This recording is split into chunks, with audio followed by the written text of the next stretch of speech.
Le 16 décembre 2017, des images de l'US Navy créent la sidération parmi la population américaine. Jusque-là classées secret défense, 3 vidéos d'objets volants non identifiés filmés par des F-18 sont révélées au public. Elles seront authentifiées par la Navy en novembre 2019.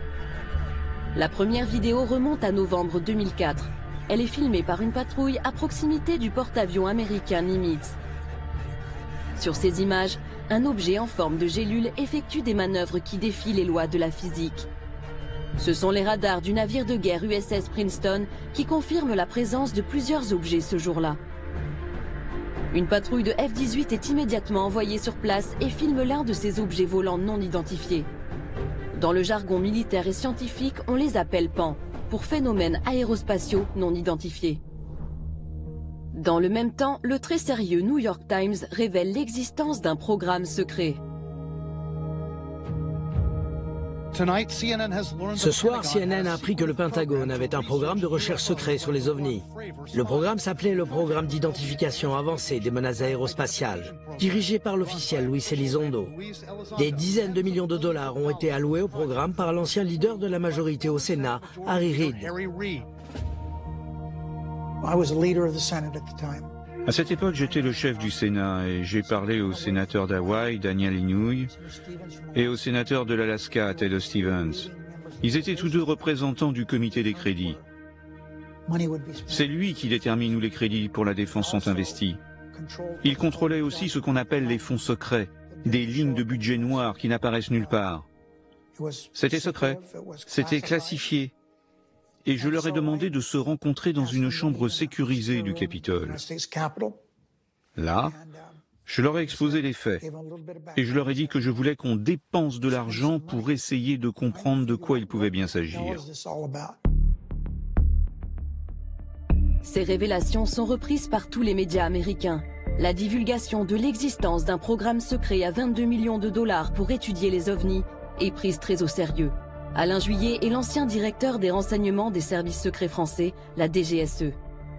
Le fait que ce soit un sénateur américain qui ait demandé, qui ait insisté pour qu'il y ait cette enquête, montre quand même que ça correspond à une vraie problématique. Néanmoins, les Américains, quand ils ont décidé, à la demande du sénateur de faire l'enquête, l'ont faite parce qu'il y avait déjà eu un certain nombre de problèmes sur lesquels les pilotes américains en particulier s'étaient interrogés, je dirais, les pilotes et les autres, en voyant les images de ce qu'ils avaient pu regarder. Aux États-Unis, l'affaire fait grand bruit. Et David Fravor, pilote d'un des F-18 présent lors de l'affaire du Nimitz, témoigne sur CNN à une heure de grande écoute. Tout d'abord, ça n'avait pas d'aile, donc on a pensé que c'était un hélicoptère, mais il n'y avait pas de souffle du rotor sur l'eau, pas de rotor. C'était extrêmement abrupt, comme une balle de ping-pong qui rebondit sur un mur et change de direction. Et sa capacité de planer au-dessus de l'eau, puis de repartir à la verticale de 0 à plus de 12 000 pieds, puis d'accélérer en moins de 2 secondes et de disparaître, c'est quelque chose que je n'ai jamais vu de ma vie. Je crois, comme les autres témoins de ce phénomène, qui ont vu l'objet ce jour-là, qu'il s'agit de quelque chose qui ne vient pas de notre monde. Pour les experts, ce témoignage est hallucinant et légitime les vidéos. Jusqu'ici, les militaires se gardaient bien de donner leur avis. Quelque chose venait de changer aux États-Unis. L'armée des États-Unis a dit OK, on n'a plus besoin de garder tout cela secret. Donc, les pilotes peuvent rapporter ce type de phénomène sans avoir peur pour leur carrière. Dorénavant, ils peuvent rapporter cela à leurs supérieurs. Avant, ils ne pouvaient pas le faire. Mais les Américains ne sont pas les seuls à étudier le sujet de façon sérieuse. À travers le monde, de nombreux pays ont créé des organismes ou des programmes de recherche sur les phénomènes aérospatiaux non identifiés. En France, la commission Sigma 2 examine les cas les plus crédibles comme celui de l'affaire Nimitz. Donc on a essayé de reconstituer ce qui a été observé lors des exercices navals qui se déroulaient entre Nimitz, Princeton, etc. Du 10 au 13 novembre 2004, un certain nombre d'observations répétitives d'écho-radars, 8 à 20, observés au-dessus des îles Catalina, sur une trajectoire sud, à 80 000 pieds et à peu près 100 nœuds. Donc 100 nœuds, c'est une vitesse qui est extrêmement basse pour un avion, et qui plus est à des altitudes de ce niveau. Créé en 2013, Sigma 2 est constitué de pilotes de chasse, d'ingénieurs, de militaires et même d'astronautes, dont le français Jean-François Clairvoy. Pierre Bescon, lui, est l'ancien directeur du site de Kourou en Guyane, où sont lancées les fameuses fusées Ariane. Je ne suis pas du tout d'accord avec certains scientifiques, par exemple, qui disent « oh bon, tout ça c'est des bêtises ». Non, si on fait des observations qui sont avérées avec des gens qui ont l'habitude d'observer, comme les pilotes par exemple de chasse, qui voient des choses et c'est pas n'importe quoi ce qu'ils ont vu, si on ne comprend pas, on range l'information sur une étagère en attendant d'avoir une compréhension scientifique un peu meilleure de certains phénomènes physiques, en attendant de pouvoir travailler correctement sur le sujet. Mais on ne dit pas c'est des bêtises. De mon point de vue, ça n'a pas de sens. Quand on dit faut-il croire aux ovnis, aux phénomènes aérospatiaux identifiés, le sujet n'est pas là. Il y a des recherches qui se font sur le sujet. ECHO, donc, qui sont répartis de façon uniforme au nombre de 14 sur une distance d'à peu près 100 miles, avec des altitudes variant de 28 000 pieds jusqu'à 500 pieds. Et ces informations donc sont corrélées entre les différents radars. Sigma 2 travaille en étroite collaboration avec le très officiel Centre national des études spatiales français, le CNES, et plus précisément l'une de ses branches, le GEPAN, groupe d'études et d'informations sur les phénomènes aérospatiaux non identifiés. Depuis plus de 40 ans, il tente d'élucider l'origine de certains ovnis. Le GEPAN est à la charge de collecter, d'analyser et d'informer par rapport à des observations qui ont été faites par des témoins sur le sol français. Le GEPAN n'est pas un service d'alerte, n'est pas un service de recherche, n'est pas un service de surveillance de l'espace, mais bien un service d'analyse des témoignages à partir de témoignages humains, plus des photos qui accompagnent, des croquis et toute information que peut nous amener le témoin. Notre rôle au niveau technique, c'est de faire une analyse par rapport à des phénomènes connus. On cherche un rapprochement entre l'observation, qui est empreinte d'émotion, qui est empreinte d'étrangeté. Oh! Oh! Mais ne hurle pas comme ça! Oh! Oh maman! Mais c'est quoi? Pourquoi tu hurles? Mais c'est extraordinaire! Arrête de hurler comme ça, enfin! C'est des étoiles! Mais c'est fou! C'est pas des étoiles! On n'a jamais vu ça! Je vais dire après. Mais il faut surtout appeler, je sais pas quoi là. C'est le rôle donc du GEPAN, c'est d'arriver à identifier des phénomènes connus qui peuvent correspondre, ou probables, quand on n'est pas totalement sûr, quand on n'a pas la preuve, ou dans certains cas qu'on n'arrive pas à exploiter parce que les données ne sont pas assez complètes. Et sinon, avec des données complètes ou une étrangeté mais qu'on n'a pas expliquée, on reste sur des cas inexpliqués. C'est d'ailleurs l'un de ces événements en France, très proche des cas révélés par l'US Navy, qui est à l'origine de la création du GEPAN. Un ancien directeur du groupe, Jean-Jacques Velasco, qui fut en poste pendant 21 ans, aujourd'hui expert indépendant, se souvient d'ailleurs qu'une affaire non élucidée est à l'origine de la création de l'organisme. En France, en 1951, un cas a sollicité en fait l'intervention de l'armée de l'air. Des pilotes qui étaient en patrouille ont observé au-dessus de la région d'Orange un objet qui se déplaçait à une vitesse qui correspondait à la vitesse de l'avion. Quand ils ont voulu le rejoindre pour faire l'interception, l'objet en fait a calqué sa vitesse sur celle des avions et à un moment donné il a accéléré de façon considérable. À partir de ce moment-là, un rapport a été fait à l'état-major de l'armée de l'air, c'est remonté même jusqu'au ministre, et on a commencé à prendre en compte très au sérieux ces observations. Et là, des recommandations étaient faites pour créer en France un organisme qui permettait de collecter et d'analyser ces données. Et c'est ainsi que Claude Poher, qui était un ufologue, mais en même temps astronome, et qui travaillait au CNES, a été chargé de créer le GEPAN. Je trouve que c'est le courage du CNES, à une époque, d'avoir dit « Eh ben, on va répondre à cette interrogation-là, et donc on crée le GEPAN ». Et ça, c'était très courageux, parce que précisément, c'est une approche qui est scientifique. Il y a des phénomènes observés qu'on ne comprend pas, eh ben, on va interroger les gens qui observent les choses et puis on va regarder si on peut étudier cette question-là, on va regarder si on peut répondre à cette préoccupation. Ça, c'est une démarche scientifique. Donc la première patrouille, en fait, est envoyée à peu près 60 miles du Nimitz. Il y a l'observation d'une trace d'écume au niveau de l'eau. L'un des F-18 donc va engager une manœuvre de descente rapide au contact de cette zone d'écume. Et donc l'objet décrit comme un grand tic-tac va changer de position et va grimper. Donc voilà, il y a une manœuvre qui pourrait sembler intelligente. Bon, suite des opérations, ce n'est que la troisième vague de F-18 qui, elle, est équipée de caméras infrarouges, qui va rallier le point, qui va en faire ces fameux enregistrements. Voilà. Et derrière les images, ce sont surtout les commentaires stupéfaits des pilotes de l'US Navy qui interpellent.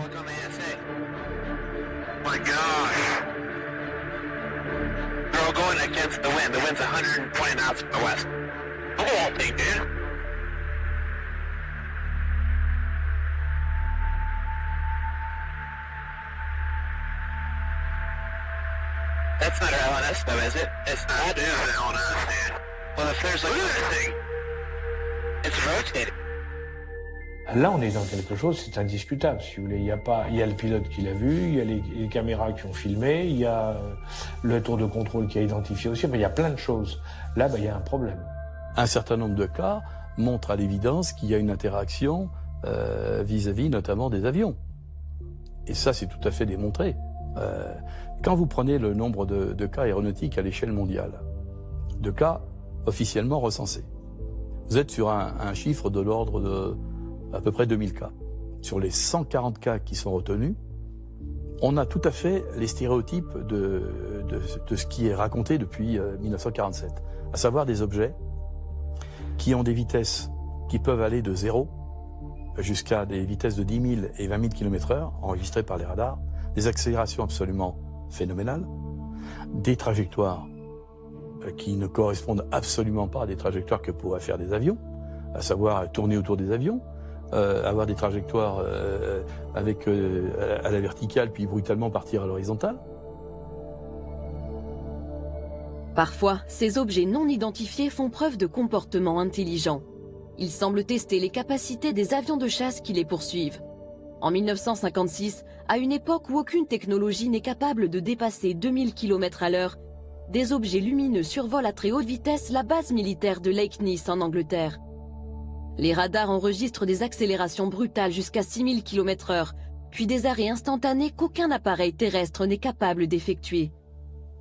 L'un des objets lumineux finit par poursuivre un avion de chasse comme s'il voulait engager le combat. Même la CIA s'est penchée sur l'affaire. L'agence de renseignement l'a révélé en 2006 en rendant publique une partie de ses archives secrètes. Et ce n'est pas le seul cas du genre. Ce que je veux dire, c'est qu'on pensait que ces objets n'apparaissaient que dans les airs. Mais ce n'est pas vrai. Il y a eu des phénomènes inhabituels dans l'eau, sous la mer. Et pas une seule fois, mais plusieurs fois. Les gens racontent d'étranges phénomènes survenus à des bateaux, interrompant parfois même leur communication radio. Donc oui, je pense que c'est extrêmement important de faire tout ce que l'on peut pour comprendre de quoi il s'agit. Pour preuve, l'un des cas les plus énigmatiques qui ait été soumis à la commission Sigma 2. Il remonte à 2013 et n'a toujours pas trouvé d'explication. Un dossier qui n'est pas totalement clos, qui est un cas d'observation qui est fait au soir du 25 avril 2013 sur l'aéroport d'Aguadilla, Porto Rico. D'abord par le contrôle aérien. Le contrôle aérien relève des échos radars bizarres. Bon. Et puis signalerait une lumière à un avion de patrouille maritime américain qui est équipé d'une caméra infrarouge visible qui va être utilisée donc dans cette affaire-là. On voit une tache fluctuante donc d'un objet qui se promène, on va dire au-dessus, je dirais, des abords de l'aéroport. Ce qui est plus extraordinaire par contre, c'est qu'après, cet objet semblerait survoler la mer et plonger dans l'eau sans effet de splash, disent les Américains, et laisser d'ailleurs une trace thermique dans l'eau, ce qui est bizarre, parce qu'en fait un objet immergé dans l'eau, l'eau est opaque aux infrarouges et donc va constituer normalement un écran qui efface toute trace. Il se trouve qu'il y a une trace résiduelle qu'on ne sait pas bien expliquer. Et enfin, pour terminer, cet objet semble ressortir de l'eau et se séparer en deux.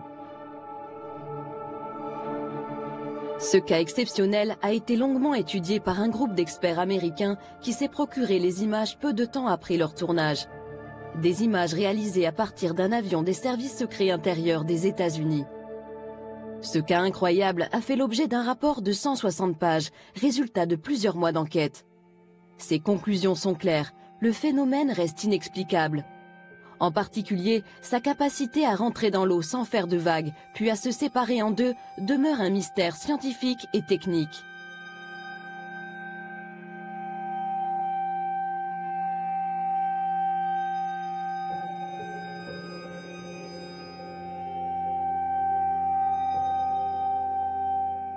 Périodiquement, le ministère de l'Air, le Pentagone américain et les forces armées américaines s'intéressent aux objets non identifiés parce que régulièrement, il y a des alertes qui les font se poser des questions.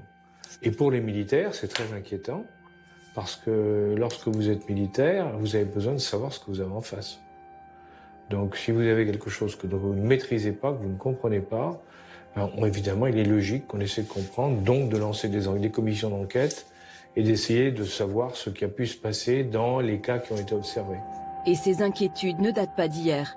Depuis la fin de la Seconde Guerre mondiale, les autorités américaines ont lancé plusieurs commissions d'enquête sur ces phénomènes.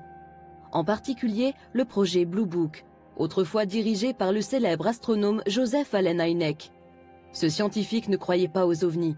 Mais au bout de plusieurs années d'études, il a fini par douter, et même par valider la réalité de ces phénomènes inexplicables.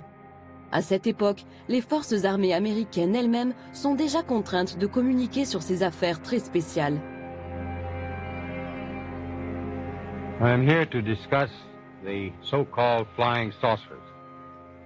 The Air Force interest in this problem has been due to our feeling of an obligation to identify and analyze to the best of our ability anything in the air that may have the possibility of threat or menace to the United States. In pursuit of this obligation, since 1947, we have received and analyzed between 1,000 and 2,000 reports. However, there have been a certain percentage of this volume of reports that have been made by credible observers of relatively incredible things. It is this group of observations that we now are attempting to resolve. C'est aujourd'hui exactement la même préoccupation qui anime les autorités américaines. Rien n'a changé. Elles craignent pour la sécurité intérieure. Elles doivent protéger les populations d'une attaque potentielle. Comme dans les années 50, cette interrogation a motivé l'analyse des images filmées par l'US Navy ces dernières années. C'est même la raison d'être du fameux programme A-Type. Il y a eu beaucoup d'événements rapportés. Et la technologie embarquée à bord des avions s'est aujourd'hui beaucoup améliorée. Ils peuvent prendre des photos de ces phénomènes, et on a d'excellentes photos de ces objets. Sont-ils une menace? J'en sais rien. Mais je sais que nous ne pouvons pas juste détourner la tête et faire comme s'ils n'existaient pas, car ils existent.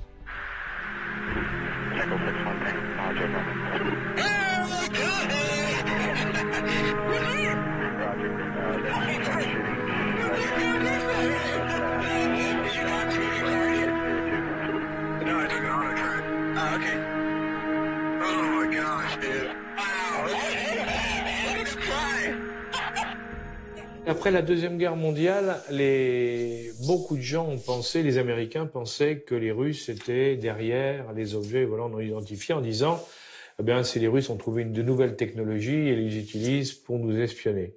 Si c'était un pays, un des pays qu'on cite, les grands pays, si vous voulez, c'est-à-dire les États-Unis, la Russie ou la Chine, depuis le temps qu'il y a eu des incidents, on aurait eu une fuite quelque part qui aurait dit oui, ça correspond à ça. Or, il n'y a eu absolument aucune information qui est sortie là-dessus. confirmant ou infirmant d'ailleurs que c'était des Russes, des Américains ou des Chinois. Pour moi, je n'y crois pas. Je pense que c'est autre chose. Autre chose, mais quoi? Si les instances au placé se posent des questions, des civils aussi cherchent. C'est justement la vocation du MUFON. Ce réseau de scientifiques et d'ingénieurs collecte depuis les années 50 une masse de témoignages sur l'ensemble du territoire américain. Il a même une antenne en France. Il dispose aujourd'hui d'un maillage considérable, un réseau d'enquêtes réparti dans chaque État. Le MUFON est pris très au sérieux, y compris par le gouvernement. C'est même l'un de leurs rapports qui a suscité l'intérêt du sénateur Harry Reid et motivé la création du fameux programme ATIP. C'est en se basant sur les données du MUFON que cette information a été utilisée pour justifier au Congrès les fonds pour le programme ATIP. C'est ce qui a été révélé dans l'article en première page du New York Times le 16 décembre 2017 à propos des développements secrets du Pentagone liés aux ovnis. Ce sont les données du MUFON qui ont été utilisées pour justifier la mise en place de ce programme. 10 ans plus tard, quand l'histoire éclate en couverture du New York Times, c'est vraiment, selon moi, le début de la divulgation d'un vrai phénomène. Et c'est pourquoi les gens y prêtent vraiment attention. Divulgation. Le mot est lâché. Cette révélation est-elle involontaire ou organisée? En effet, depuis le 16 décembre 2017, des officiels militaires ou politiques font des apparitions régulières dans les médias. Opération de communication, ça c'est indéniable. On peut difficilement imaginer qu'aux États-Unis, des militaires, des anciens du Pentagone, etc., communiquent de façon totalement libre, débridée, sans qu'il y ait eu, je dirais, un certain cadrage. À partir du moment où vous avez une campagne de communication par des professionnels et qui expliquent effectivement ce genre de choses, le moins qu'on puisse dire, c'est qu'au minimum, c'est une sensibilisation de la population américaine. Au minimum. Hein. Ça peut être aussi la préparation à une nouvelle réalité, c'est-à-dire qu'un jour, on leur dise, ben oui, ça existe et voilà comment c'est. On les aura préparés à ça. Imaginez simplement qu'on nous dise, écoutez, maintenant on est sûr de nous, on a la preuve que notre monde est également visité par d'autres mondes. Moi, où il y a des passages entre plusieurs mondes qui se font, autant vous dire que ça va quand même créer un vrai problème au niveau, ça va faire réfléchir beaucoup de monde. Parce que ça veut dire qu'on rentre dans autre chose. Et une problématique où il y a effectivement, il y a des risques qu'on ne maîtrise absolument plus. A priori, ils sont gentils, mais on n'en sait rien. Et de toute manière, on maîtrise rien. Alors, donc là, donc ça veut dire qu'on est avec quelque chose qu'on ne maîtrise pas. Or, vous savez que l'être humain, et surtout aujourd'hui, déteste se trouver dans des situations où il ne maîtrise pas, il ne contrôle pas la situation. C'est visiblement ce que pensent aussi les experts américains du MUFON. Paul Hynek est très bien placé pour le savoir. Il est le fils du directeur du fameux programme Blue Book qui fut dirigé par Joseph Allen Hynek dans les années 50 et 60. Il baigne dans les rapports depuis son enfance. Il perçoit lui aussi une véritable rupture dans la politique de communication des autorités américaines.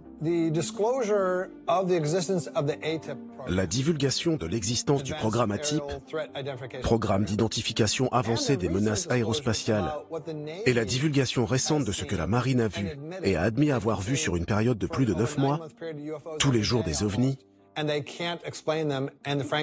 ils ne peuvent pas les expliquer, et ils ont bien franchement besoin d'aide.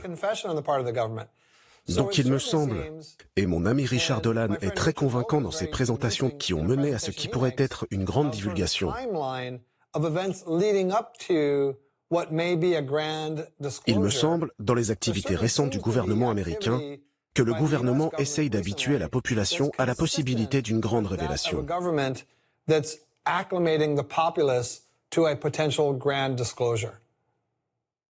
Paul Hynek et les autres membres du MUFON en sont convaincus. En 2018, ils ont même invité l'ancien directeur du programme ATIP, Luis Elizondo, qui est venu confirmer leur intuition. Je pense que la divulgation a déjà été faite. Je ne pense pas que cette révélation soit un événement, c'est un processus. Et ce processus a déjà commencé. Tout ça est vrai. C'est pour ça que 22 millions de dollars d'impôts ont été dépensés. Ça fait beaucoup. Mais à quoi ont vraiment servi ces 22 millions? Comment élucider le mystère de ces phénomènes aérospatiaux non identifiés? Quelles études précisément ont mené les Américains dans le cadre du programme ATIP? Ces travaux ont été essentiellement menés par Bigelow Aerospace, une société dirigée par Robert Bigelow, un homme d'affaires aux idées bien arrêtées qui est convaincu de l'existence de la vie extraterrestre. Je suis complètement convaincu, c'est simple. Croyez-vous que des ovnis sont venus sur Terre? Il y a une présence extraterrestre. Où exactement? C'est droit devant le nez des gens. Oh mon Dieu. Pourquoi le sénateur Reid a-t-il décidé de travailler avec Bigelow Aerospace? Un choix qui peut paraître surprenant et qui d'ailleurs lui fut reproché par certains. Il se justifie aujourd'hui. Je voulais dépenser cet argent et nous avions 22 millions de dollars. Mais on ne pouvait pas donner simplement l'argent directement à quelqu'un. Donc nous avons fait un appel d'offres auprès des sociétés intéressées. Bigelow a fait une proposition et l'armée américaine a trouvé qu'elle était la meilleure. C'est pourquoi il a eu le contrat. Il l'a eu pour plusieurs raisons. Tout d'abord, il était intéressé par ces objets depuis très longtemps. Et donc il a proposé des choses qu'aucun autre contractant ne pouvait proposer, ne serait-ce qu'en termes de bureaux et de technologie. Et il a fait une excellente proposition, et c'est pour cela qu'il a eu le contrat. Et je suis content que ce soit lui. Alors sur quel domaine la société Bigelow Aerospace a-t-elle travaillé? Sur ce document récemment déclassifié de la DIA, le département du renseignement militaire américain, on découvre les recherches menées par la firme. Au total, 38 sujets d'études très complexes qui concernent des technologies futuristes et non maîtrisées aujourd'hui. Par exemple, l'antigravitation, la propulsion nucléaire dans le spatial, la recherche des trous de verre permettant de pénétrer des univers parallèles, l'énergie négative ou encore la magnéto-hydrodynamique. Ce n'est pas un hasard si ces recherches de pointe ont été menées par Bigelow Aerospace. En 1995, avant même de fonder sa firme, Robert Bigelow crée le National Institute for Discovery Science dans le but d'élucider de nombreux mystères scientifiques, dont les ovnis. Il y investit des millions de dollars de sa fortune personnelle. C'est simple, pour les spécialistes, Robert Bigelow est un héros national. Robert Bigelow a dépensé plus d'argent que n'importe qui dans le monde, de son argent privé, pour financer les recherches sur les ovnis. D'après moi, c'est un héros au sein de la communauté ufologique. C'est un homme intéressé par les étoiles. Il a fondé Bigelow Aerospace à Las Vegas, qui construit des habitats gonflables pour l'espace. Je suis heureux de savoir qu'il a du succès, qu'il travaille avec la NASA, avec le programme spatial. Je le remercie pour le temps passé ensemble. Cela nous mène dans la bonne direction en termes de divulgation et je suis très enthousiaste. Au fil des années, des personnalités sérieuses et incontestables ont travaillé auprès de Bigelow. Le docteur John B. Alexander, pilier du laboratoire de recherche militaire de Los Alamos, ou encore Edgar Mitchell, le 6e homme à avoir marché sur la Lune. Et après des années d'études, leur verdict laisse sans voix. I happen to be privileged enough to have be in on the fact that we have been visited on this planet. And the UFO phenomenon is real, although it's been covered up by our governments for quite a long time. Whoa! Hang on a minute, but this is big. Whoa, all of this is quite a shock to me. Well, I'm sorry, you haven't been reading the papers recently. It's starting to open up quite a bit. So you're telling me... Well, there's a lot of information to take on board. Hang on a minute. I mean, listen, I've heard... crazy UFO nuts tell me this kind of thing before. I've never had Dr. Ed Mitchell, the sixth man to walk on the moon, a respected scientist in his own right, announce to me that we've been visited by aliens from other planets and that they definitely are out there. There's no debating it. Well, that's the first time you've ever talked to me, or I've told you about it before.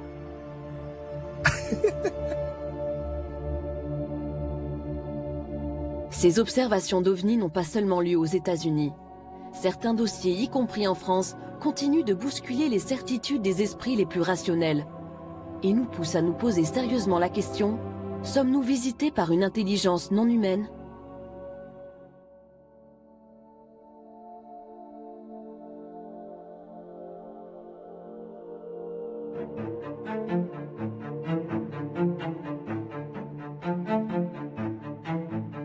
Parmi les cas qui ont été examinés au GEPAN, il y a le cas de Valensole. La rencontre rapprochée de Valensole est un cas extraordinaire, était un cas mondialement connu. L'histoire se passe le 1er juillet 1965. L'agriculteur Maurice Masse est dans son champ ce matin-là, vers 5h30. Il commence à travailler.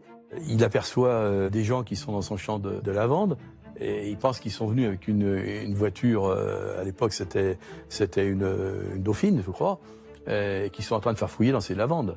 Et en s'en rapprochant, il se rendra compte que c'est pas du tout une voiture, que c'est un objet assez étonnant, mais surtout, il y a deux entités de petite taille qui sont à côté du vaisseau et qui semblent faire des prélèvements de lavande.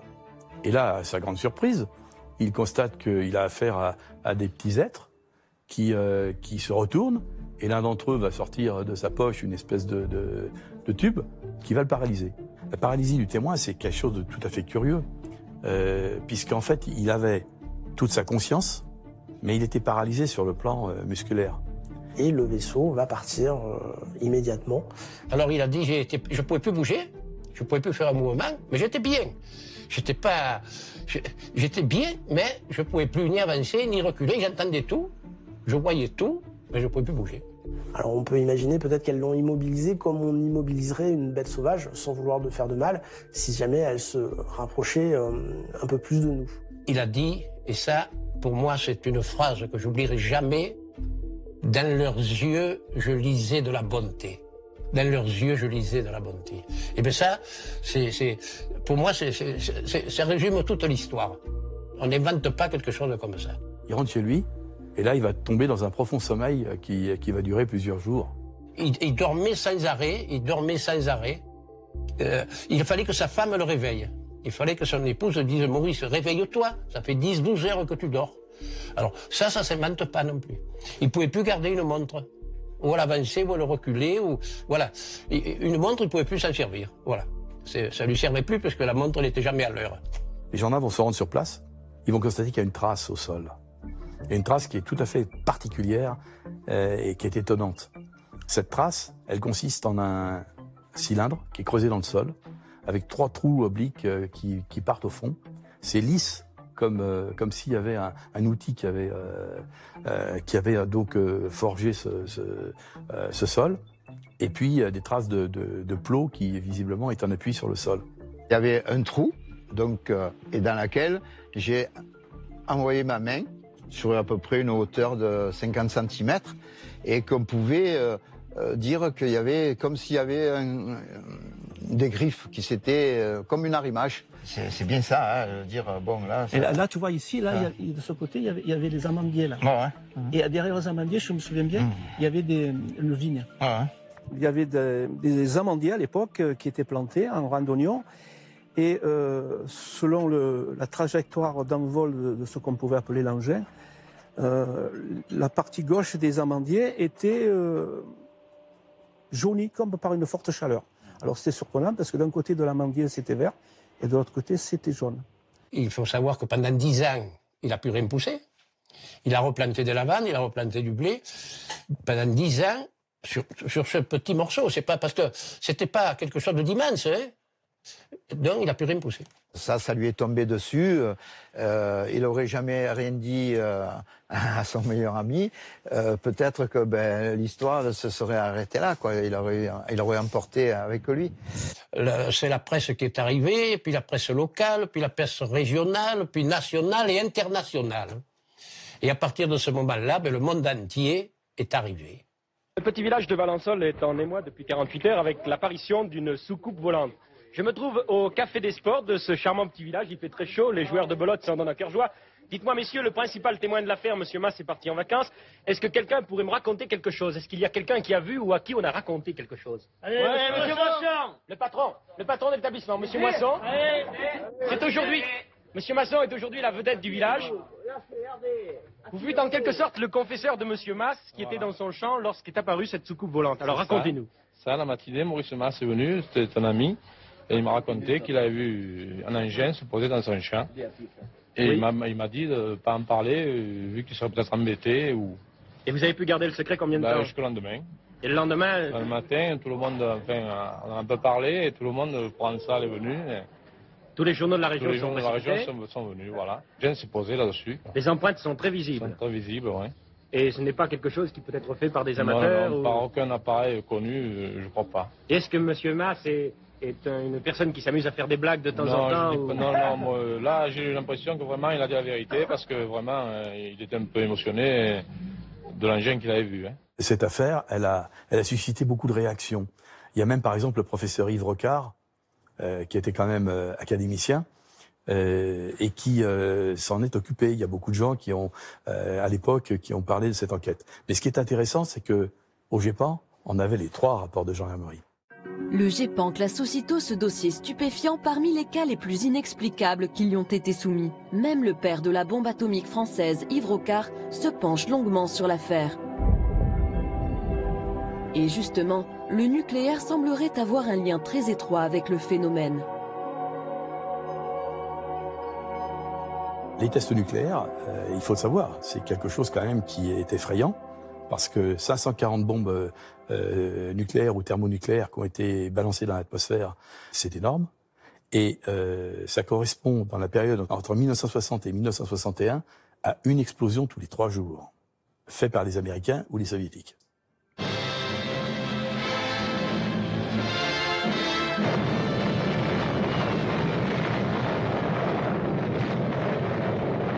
This is atomic energy. Dès 1949, il y a déjà des indices selon lesquels il se passait des choses tout à fait surprenantes en termes de localisation de ces phénomènes.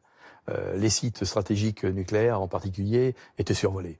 Lors de 2 commissions secrètes qui ensuite ont été divulguées au public, Edward Teller, donc, qui était le conseiller scientifique de la Maison-Blanche, participait, et il était père de la bombe atomique. Il expliquait qu'il y avait des survols des sites nucléaires, en particulier Oak Ridge, où on fabriquait le plutonium, les bases de lancement, White Sands, Sandia, Roswell, où il y avait les bombardiers atomiques qui partaient, enfin bref, tout un ensemble d'éléments qui montraient qu'il y avait des survols. In True magazine, Commander Robert McLaughlin, a Navy guided missiles expert, told of flying saucers detected by radar over White Sands, New Mexico. Scientists were tracking a rocket, suddenly detected a saucer at 56 miles altitude. Over 100 feet in diameter, the disk was traveling at 1,800 miles per hour, rapidly outranged their instruments. But there had been time for precise, accurate measurements. Says McLaughlin, that saucer could not have been made on Earth. Par exemple, j'ai appris que plusieurs bases de missiles dans le Midwest, dans le Dakota, ont été mystérieusement désactivées. Parfois, les militaires sont même sortis dehors et en pleine nuit ont pu voir des objets dans le ciel. Dans certains cas, cela a même interrompu les communications sur la base. Et ça n'est pas arrivé une seule fois, mais plusieurs fois. L'un des cas les plus troublants se déroule en 1967 au-dessus de la base de Malmstrom dans le Montana. Nous avons retrouvé l'un des derniers témoins de ces événements. Comme les autres témoins, il a gardé le silence pendant 30 ans avant que l'affaire ne s'ébruite finalement. Le lieutenant Robert Salas était en charge du lancement des missiles nucléaires Polaris. Il y avait un établissement à 6 mètres sous terre. Le nom de mon commandant était Fred Mywald. On prenait chacun notre tour la garde, en restant en état d'alerte. Et à un moment, dans la soirée, je reçois un appel téléphonique du garde d'en haut. Il y avait 6 gardes là-haut. Il voyait d'étranges lumières dans le ciel, qui volaient très vite, qui s'arrêtaient à mi-vol, qui repartaient en arrière.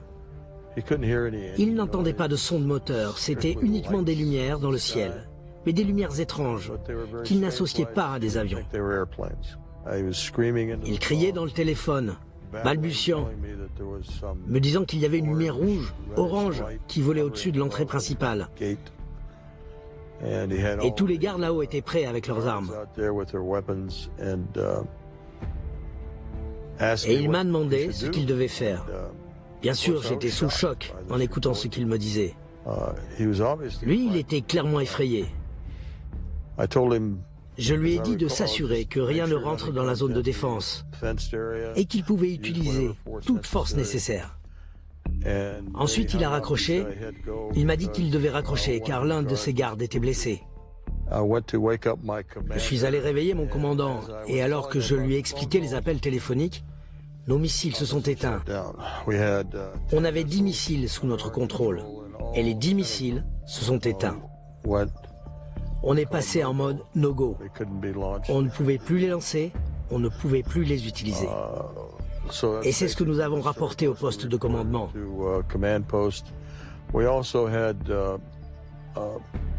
On a aussi eu des alertes lumineuses qui indiquaient qu'il y avait eu des incursions dans les silos de lancement qui étaient situés à environ 1 mile de nous. Donc j'ai envoyé des gardes là-bas pour vérifier la sécurité de ces installations et ils ont vu d'autres ovnis qui survolaient le site.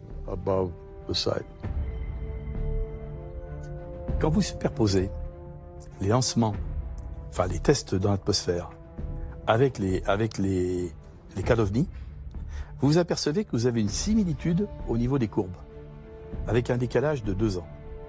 C'est très curieux.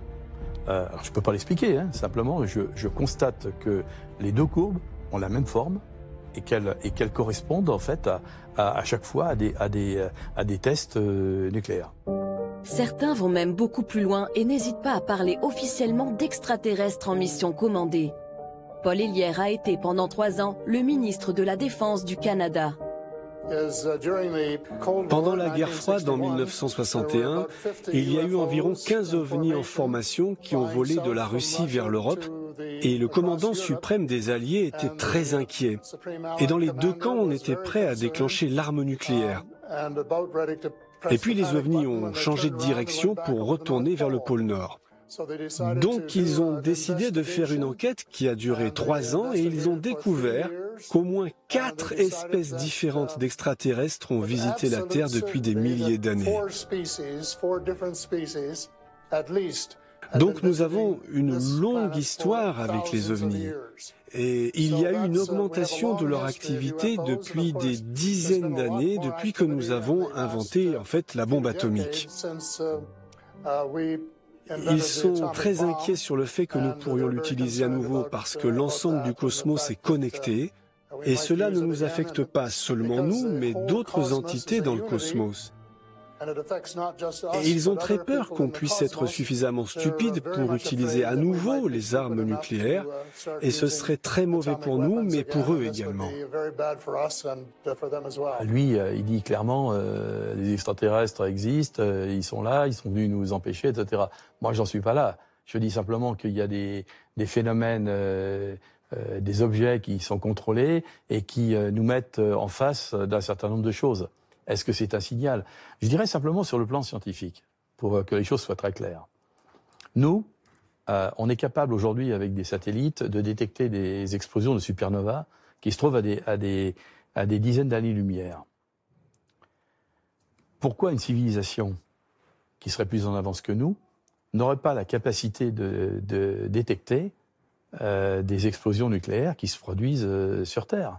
Parce que l'explosion nucléaire, elle est dans le spectre électromagnétique, elle comporte tous les éléments du spectre électromagnétique. Ça va dans tout le domaine du spectre des micro-ondes, en passant par les ultraviolets et les infrarouges. Donc par conséquent, ce signal qui est un signal artificiel, il peut être détecté de très loin. Et est-ce que ce serait en relation, effectivement, avec le fait qu'il y a eu énormément d'observations qui ont été faites au-dessus des sites nucléaires? La question demeure.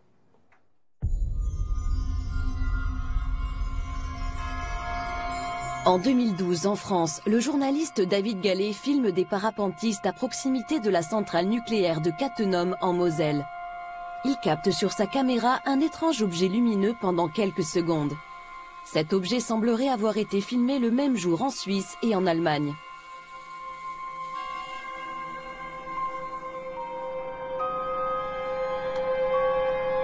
Qu'est-ce que c'est que ce truc?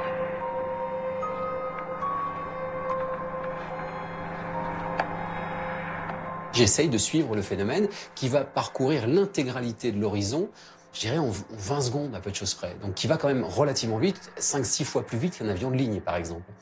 Et puis je le suis tant bien que mal parce que ça va passer devant le soleil, c'est pas si simple que ça, parce que c'est une lumière qui passe devant le soleil, on voit plus rien, mais je le récupère. Et à la fin, le phénomène semble, en tout cas moi, ce que j'ai dans l'objectif, disparaître, s'évaporer.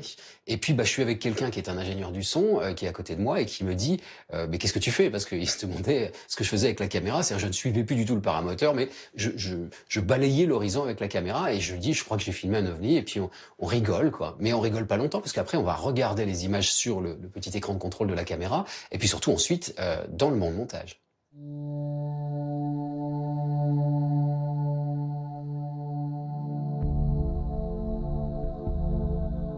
Toujours en France, Michael Vaillant, expert data consultant auprès du GEPAN depuis plus de 12 ans, fait clairement le lien entre apparition d'OVNI et survol d'installations civiles et militaires en France dans une étude qu'il a publiée sous l'égide de l'Université de Toulouse. On a travaillé avec le laboratoire de mathématiques de Toulouse. On a fait une étude mathématique en 2015 qui a permis de montrer qu'il y avait une significativité statistique importante entre la répartition des phénomènes inexpliqués et les centrales nucléaires, mais aussi avec les sites pollués.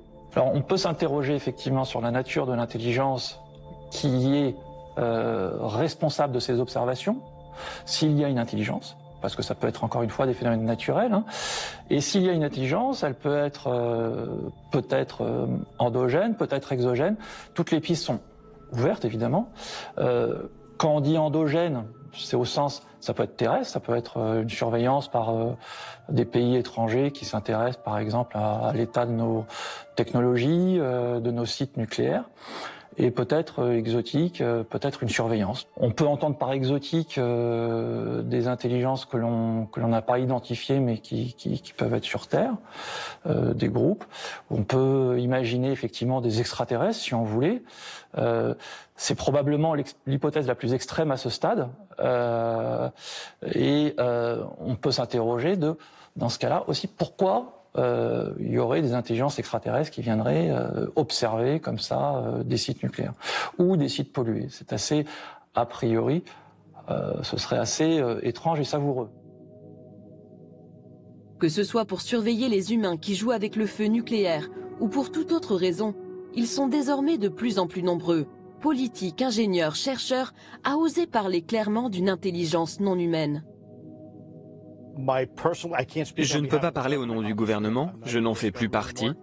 Mais aujourd'hui, ma conviction personnelle, c'est qu'il y a de nombreuses preuves qui montrent que nous pourrions ne pas être seuls, quoi que cela veuille dire. Il y a beaucoup de nouveaux cas qui arrivent tous les mois. Il n'y a pas de doute à ce sujet. Les pilotes voient des choses, les marins voient des choses en mer, de nouveaux cas arrivent tout le temps.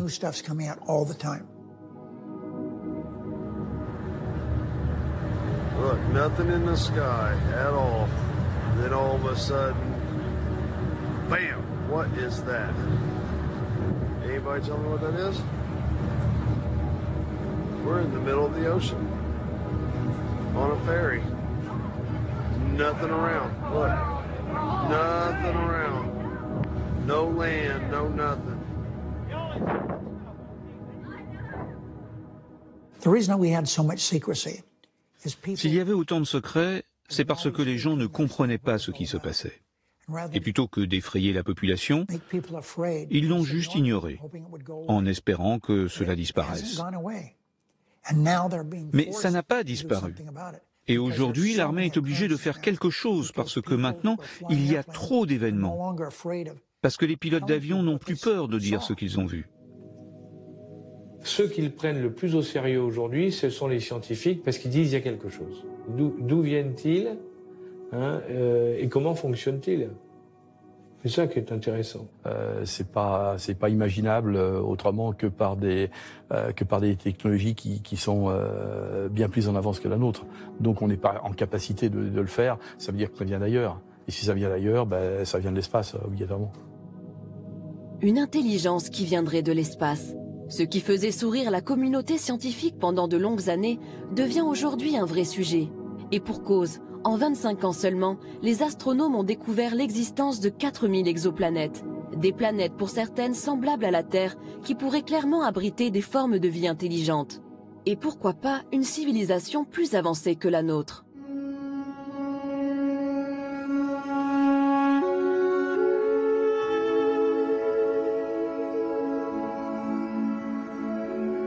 Avi Loeb est le directeur du département d'astrophysique de la prestigieuse université d'Harvard. Il est aussi le patron de 2 instituts sur les mathématiques et les trous noirs qui rassemblent de nombreux physiciens, astronomes et mathématiciens. Autant dire que c'est l'un des chercheurs les plus sérieux et respectés au monde dans son domaine. Or, avec ses équipes, il a étudié l'un des phénomènes les plus surprenants jamais observés dans l'espace proche, l'arrivée d'un objet interstellaire non identifié au comportement unique et sidérant. Son nom, Oumuamua, qui signifie en hawaïen le messager. Oumuamua a été découvert le 19 octobre 2017. C'est le premier objet que nous avons identifié près de la Terre et qui provient de l'extérieur du système solaire. Il était évident qu'il n'était pas tiré par le Soleil, parce qu'il allait trop rapidement près de la Terre. Au départ, les astronomes ont pensé que c'était un rocher, un astéroïde, peut-être une comète. Donc on ne l'a surveillé que pendant une semaine. Ensuite, nous avons compris qu'il avait d'étranges propriétés. Il tournait sur lui-même, par exemple, toutes les 8 heures. Sa luminosité était 10 fois plus forte. Cela veut dire que sa place dans le ciel change d'un facteur de 10. Tout ce que l'on voit, c'est la lumière réfléchie. L'objet est donc 10 fois plus long que large. C'est une forme bien plus extrême que beaucoup d'objets que nous avons vus dans le système solaire. Le mois suivant, les astronomes l'ont observé un peu plus, sans y prêter trop attention. Et au mois de janvier, elle était trop mince pour être observée. Mais les observations prises plus tôt ont été analysées. Et là, on a réalisé qu'en fait, Oumuamua a dévié d'une orbite qui est orientée seulement par la gravité du Soleil. Il y a eu une force supplémentaire qui l'a poussé loin du Soleil. Cela aurait pu être le résultat d'un dégazage, comme on le voit avec les comètes, quand la glace à la surface de la comète s'évapore à cause de l'illumination de la lumière du Soleil. Mais dans le cas de Oumuamua, nous n'avions aucune preuve de l'existence d'une queue de comète. Il n'y avait pas de gaz autour de l'objet. Et il y avait très peu de limites. Et donc, c'est très déroutant. Qu'est-ce qui lui donne cette poussée supplémentaire? Dans un article scientifique que nous avons écrit, nous avons suggéré que peut-être cette poussée est donnée par la lumière du Soleil. Et pour que la lumière du Soleil puisse se réfléchir sur un objet et lui donner une poussée suffisante, l'objet doit être très fin, moins d'1 millimètre d'épaisseur, comme une voile sur un voilier qui serait poussée par le vent.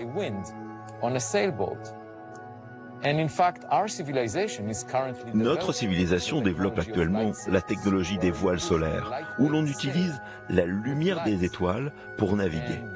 Et le résultat, c'est que lorsque la lumière vient rebondir sur la voile, cela lui donne une poussée qui peut l'amener à de très grandes vitesses, potentiellement jusqu'à la vitesse de la lumière.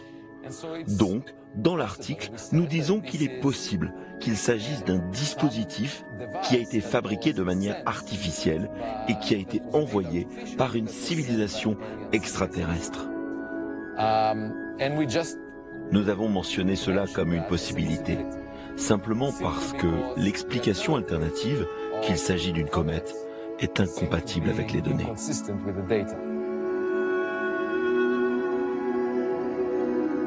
Si la voile solaire d'Avi Loeb reste une hypothèse très exotique mais probable, les technologies qui pourraient expliquer les performances inouïes de ces objets inspirent les scientifiques, les militaires et les firmes privées.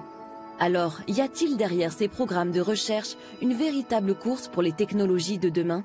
Alors, la technologie qui est utilisée par ces engins, apparemment en tout cas, est une technologie que nous ne maîtrisons pas. Parce qu'il est évident que si on trouvait la solution qui permet à un engin non identifié de se balader à vitesse zéro, à vitesse extraordinaire et à évoluer n'importe comment, il est évident que ça intéresserait tout le monde. Parce que ça changerait le rapport à l'aviation de chasse, hein, entre autres. Et après tout, si on trouve quelque chose, ça peut aider la défense française. Donc on est toujours dans la même logique de dire, si on trouve quelque chose, ça peut nous aider à comprendre le phénomène et pourquoi pas à en tirer parti.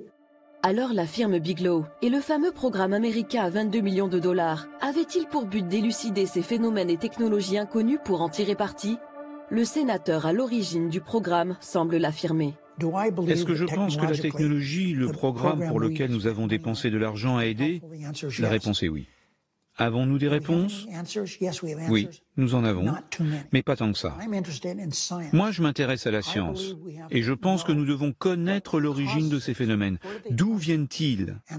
Et je pense également que nous devons être compétitifs. D'autres pays, dont la France, ont fait le travail en essayant de comprendre tout cela. Et je suis à peu près certain que la Chine également. Ainsi que la Russie, qui est dirigée par un ancien responsable du KGB, je suis certain qu'ils ont aussi fait le travail. C'est pourquoi je pense qu'aujourd'hui, nous devons le faire, ce travail, nous, les États-Unis. Dans cette compétition, les Américains semblent donc bien partis. Si l'on reprend la liste des sujets d'études de la firme Bigelow, on constate de nombreux programmes sur des thématiques non maîtrisées aujourd'hui, mais dont les applications seraient révolutionnaires. Parmi les sujets les plus sensibles, l'antigravité, ou la capacité de s'affranchir des lois de la physique et notamment de la pesanteur. Faire voler un objet sans résistance physique ou sans être attiré au sol. J'ai maintenant une quasi-certitude que dans tous les cas où on a vu quelque chose de bizarre qui a été parfaitement identifié, on a aussi bien vu qu'il y avait un phénomène, c'était en effet face à un engin qui ne tenait pas, qui ne fonctionnait pas avec la gravitation classique, on était dans l'antigravitation. Ça, je crois que c'est une quasi-certitude dans tous les cas de figure. Ces technologies futuristes nécessitent la conception de nouveaux matériaux. On les appelle métamatériaux. Récemment, une firme privée a signé un contrat de recherche et développement avec l'armée américaine sur ces technologies.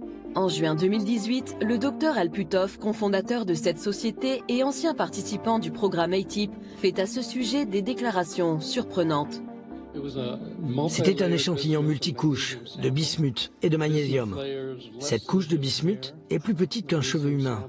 L'échantillon de magnésium fait 10 fois la taille d'un cheveu humain. Il a potentiellement été récupéré durant le rapatriement d'un véhicule spatial avancé qui se serait écrasé. À Las Vegas, au mois de juin 2018, le physicien Al Puthoff a laissé entendre que cet étrange objet de métamatériaux venait d'un crash d'OVNI. Mais il n'en est pas sûr. Puthoff et son collègue, le docteur Eric Davis, sont sur le point d'identifier un ensemble de petites pièces qui semblent au-delà de tout ce que l'humanité peut fabriquer. Cet échantillon a été créé par des couches plus fines que des microns, via un processus inconnu sur Terre et dans un but que nous pouvons seulement supposer. Aucune preuve a été trouvée que quelqu'un ait déjà créé quelque chose comme ça. Quand on en parle à des gens du domaine de la création de matériaux, ils disent qu'ils ne savent pas pourquoi quelqu'un voudrait créer quelque chose comme ça. Il n'est donc plus seulement question de comprendre l'origine des ovnis, mais bien d'en tirer parti. Ces métamatériaux présenteraient ainsi des propriétés exceptionnelles qui pourraient s'avérer très utiles et très rentables. Ils ont des métamatériaux. J'ai vu les photos. J'en ai parlé avec eux. Ils essaient de comprendre comment ça fonctionne. Il semblerait que si l'on envoie une fréquence dans ces matériaux, ils l'évitent. Enfin, c'est ce que l'on m'a dit. Je ne l'ai pas vu, je ne connais pas les détails, mais ils essayent de comprendre exactement comment ils ont été fabriqués. C'est un matériel créé avec du bismuth et c'est stratifié. Donc, c'est nouveau pour nous. Et on essaye de comprendre comment cela fonctionne. Ces savoir-faire pourraient aussi nous permettre de résoudre l'équation écologique et lutter contre le réchauffement climatique. L'énergie et le système de propulsion sont tout de suite deux choses. Parce qu'il semble y avoir ce potentiel alléchant d'énergie illimitée, gratuite, sans impact écologique qu'on pourrait se procurer. Que ce soit l'antigravité ou quelque chose même au-delà de la propulsion photonique, la téléportation ou quelque chose comme ça. Donc nous pourrions maîtriser l'univers physique comme on ne peut même pas l'imaginer aujourd'hui. Cela nous propulserait au-delà des combustibles fossiles, de l'énergie solaire et de l'énergie nucléaire vers une énergie illimitée et abondante pour tous. Ce qui peut faire des choses loin au-delà de ce que nous pouvons faire maintenant. Maîtriser de nouvelles technologies, apporter des solutions écologiques radicales, de véritables défis pour tous les gouvernements, mais aussi un enjeu pour l'humanité. La question fondamentale est: sommes-nous seuls?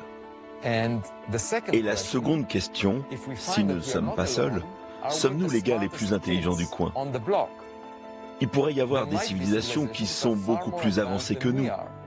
Et il pourrait avoir des technologies que nous pourrions peut-être développer, mais dans longtemps. Si on établit des contacts, ou on voit des preuves de ces civilisations, ce sera un choc pour nous. Ce serait comme un homme des cavernes qui regarde un téléphone portable et essaie de l'interpréter comme un caillou. Une civilisation technologiquement très avancée, c'est presque l'équivalent de Dieu. Elle peut faire des choses qu'on ne peut même pas imaginer. Nous pourrions apprendre beaucoup d'une telle rencontre. Nous pourrions aussi développer une certaine modestie, parce que pour le moment, nous pensons que nous sommes les plus intelligents. Et en fait, dans l'histoire de l'humanité, nous pensions que nous étions au centre de l'univers physique, que le Soleil tournait autour de la Terre. Et nous avons fini par réaliser que nous ne sommes pas le centre de l'univers physique. La Terre tourne autour du Soleil. Le Soleil tourne autour du centre de la Voie lactée. Et la Voie lactée se déplace d'une façon aléatoire dans l'univers qui est plein de galaxies similaires. Donc nous n'avons pas de statut spécial dans l'univers. Mais beaucoup de scientifiques préfèrent encore croire que nous sommes au centre de l'univers biologique, de l'univers vivant, que la vie est unique sur Terre et en particulier, la vie intelligente est unique sur Terre. Et je pense que la façon dont nous pouvons être plus modestes, c'est en rassemblant des preuves de ce qui se passe là-haut. De l'infiniment grand à l'infiniment petit. Du visible à l'invisible, l'univers est encore pétri de mystères. Mais si l'hypothèse d'une intelligence non humaine venue d'autres planètes est la plus souvent avancée, d'autres théories émergent mêlant espace-temps ou univers parallèles. Philippe Guillemant est un ingénieur physicien au CNRS. Il a consacré sa vie à l'intelligence artificielle et à la physique théorique.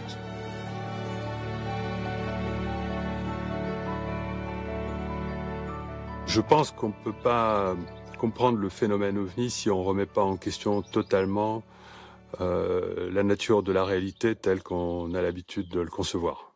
Le temps, l'espace et la matière n'existent pas en réalité telles qu'on les perçoit.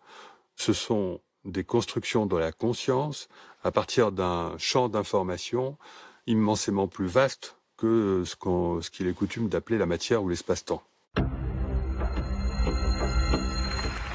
C'est également le point de vue du célèbre astronome et spécialiste des ovnis, le docteur Jacques Vallée, un Français parti vivre aux États-Unis qui a collaboré avec le célèbre professeur Hynek du projet Blue Book. Il défend lui aussi un nouveau regard sur la physique. Désormais, pour les exigences de la nouvelle physique de 2061, nous devons d'abord reconnaître que l'univers est un sous-système d'une méta-réalité d'une structure d'information. Tout est une structure d'information et c'est simultané. Nous devrions reconnaître les dimensions comme un artefact culturel. Nous créons les dimensions car nous avons de petites bibliothèques, des coordonnées X, Y et Z, mais nous n'avons pas besoin d'élan physique. Donc nous devrions faire comme nous le sentons avec le concept de dimension dans la physique du futur. Le présent est plus que déterminé, comme le dit Philippe Guillemant. Il est déterminé depuis le passé et depuis le futur. Finalement, la conscience génère l'impression d'espace et de temps. C'est la conscience traversant ce flux d'informations et créant l'illusion de l'espace et du temps. Jacques Vallée a également travaillé avec le docteur John B. Alexander, ancien colonel de l'armée américaine qui était impliqué dans divers programmes de recherche militaire sur le paranormal. Avec Vallée, ils ont été tous deux embauchés par le milliardaire Robert Bigelow dans les années 90, lorsque celui-ci a fondé le National Institute for Discovery Science pour étudier les ovnis et les expériences de mort imminente. Selon moi, il y a une interrelation entre tout et entre bien des phénomènes. Et un des problèmes quand on étudie les ovnis, c'est qu'on a tendance à isoler les paramètres prématurément. Comme vous le savez, je me suis intéressé aux expériences de mort imminente. J'ai fait un doctorat sous la direction du docteur Elizabeth Kubler-Ross. J'ai été impliqué dans la visualisation à distance, dans la psychokinèse, la marche au feu, la cryptozoologie, peu importe le domaine. J'ai travaillé avec beaucoup de chamans dans le monde. Selon moi, ces choses sont interreliées et la conscience humaine en fait partie. Oui, on rentre dans la spiritualité. Et quand on mélange science et spiritualité, ça rend les gens très nerveux. Il y a dans ce phénomène une interaction entre la physicalité et la conscience qui est absolument fondamentale. Concernant les ovnis, il est commun de dire que ces technologies ont des milliers d'années d'avance sur les nôtres. Mais ce qu'on réalise, c'est que ce n'est pas vrai. On observe que c'est en avance sur nous, mais pas au-delà de votre capacité de la croire et de la comprendre. On croit que ce sont des choses qu'on aura dans 1000 ans, et elles sont là au bout de 50 ans. Et c'est systématique dans les observations liées aux ovnis. Je vous donne un exemple précis d'un cas rapporté par Jacques Vallée, au début des années 1900, dans l'État de Washington. Un homme est au volant de sa voiture. Un ovni apparaît devant lui. Et il le décrit plus tard et il dit « C'était de forme heptagonale et je pouvais voir chaque rivet. » À cette époque, c'était très avancé. Mais une cinquantaine d'années plus tard, on n'utiliserait jamais de rivet pour voyager dans l'espace. En fait, on a affaire à des engins qui sont capables de rentrer dans notre espace-temps en provenant de l'extérieur, en provenant, on va dire, des autres dimensions. Aujourd'hui, si le principe des univers multiples reste une théorie, elle fait partie des hypothèses pour expliquer la provenance des phénomènes aérospatiaux non identifiés. C'est d'ailleurs l'un des points de recherche du programme A-Type. Ma conviction personnelle, c'est, vous savez, ce sont des théories hermétistes et ésotériques, mais elles remontent à l'origine du monde. Hein. On les retrouve dans les civilisations anciennes, on les retrouve partout, et pas seulement pas en Europe, ou en Égypte ou ailleurs, mais partout on retrouve la même chose. C'est-à-dire que les gens vous disent il y a plusieurs mondes en définitive qui sont parallèles et qui sont juste l'un à côté l'un de l'autre. Il n'y a pas que le monde, notre monde à nous, le monde que nous percevons nous n'est pas le seul monde. Il y a plusieurs mondes qui s'interpénètrent. Après tout, c'est aussi la possibilité d'être quelque chose qui sort d'un autre monde et qui interpénètre le nôtre à un moment donné et pour un moment très court. Ça, c'est parfaitement possible. Si cette réalité existe, pourrons-nous l'appréhender concrètement? Entrer en contact avec une éventuelle intelligence venue d'ailleurs?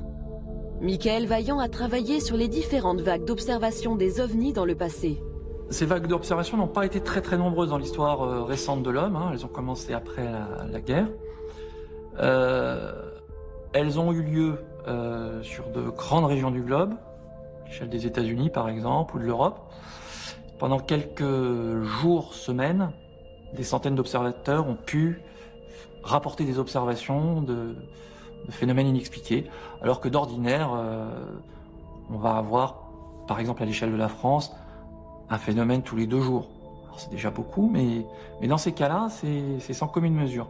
Jacques Vallée et d'autres scientifiques ont proposé ce qu'ils appellent une théorie du contrôle, c'est-à-dire que ce serait peut-être des intelligences extérieures qui seraient à l'origine de ces phénomènes, qui contrôleraient l'organisation de ces vagues. Et il y avait derrière cette idée de théorie du contrôle, l'idée d'une théorie de l'apprentissage.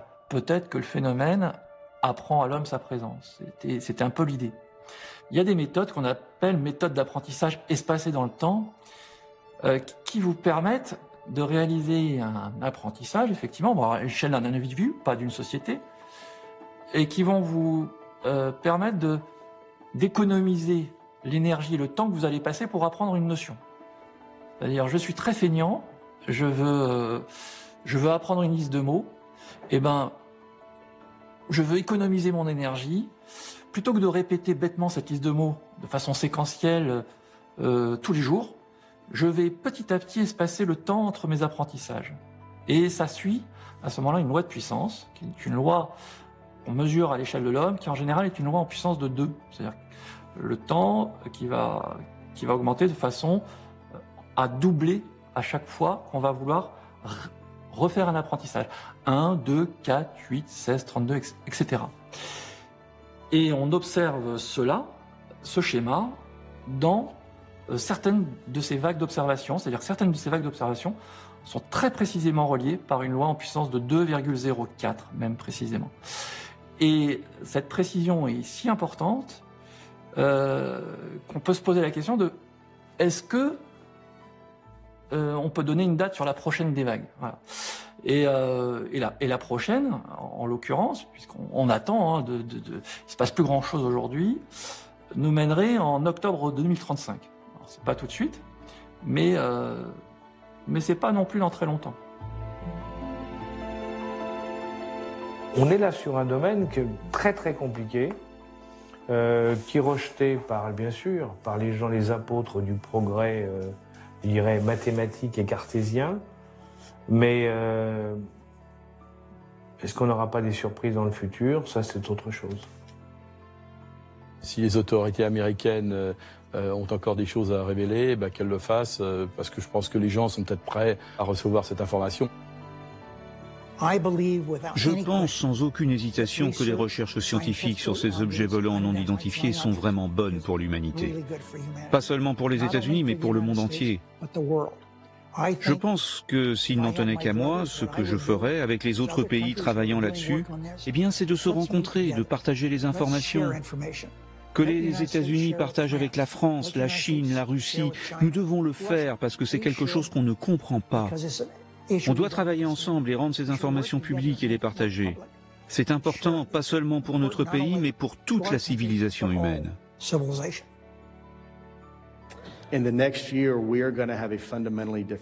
Dans l'année à venir, nous aurons une conversation fondamentalement différente de celle que nous avons aujourd'hui.